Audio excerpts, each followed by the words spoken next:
ሰላም እኔ ዶክተር ጆይም ቶማስ ነኝ። እኔ በአፖሎ ሆስፒታል ቫና ጋራም የሚሰሩ ከፍተኛ የልብ ጉዳይ ሕክምና ስራ ባለሙያና ኤሌክትሮፊዮሎጂስት ነኝ። ዛሬ ስለ ልብ አቋም መታመም ከእርስዎ ጋር መናገር እፈልጋለሁ። እናንተ ሁሉም ሊያውቁት ይችላሉ፣ ህንድ በደቡብ አህጉር ውስጥ በሽታ የሚያጋጥሙ በዝተኛ የስኳር በሽታና የደም ግፊት በሽታ ተጋላጭ ህዝብ ያለባት ሀገር ናት።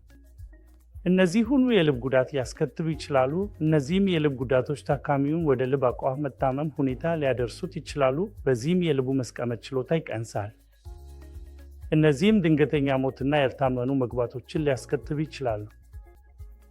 ይህን ለመከላከል መንገዶች አሉ። ከሁሉም የተሻለው መንገድ ግን ቀላል ምልክቶችን እንደ የደም ህመም እና የመተንፈሻ ችግር ማስተዋልና በተገቢው ጊዜ መመልከት ነው። በዚህ መንገድ አንጂዮግራም ማድረግ እና የሚያስፈልገውን ሂደት ማካሄድ እንችላለን። ይህም አንጂዮፕላስቲ ወይም የልብ ባይፓስ ቀዶ ጥገና ሊሆን ይችላል።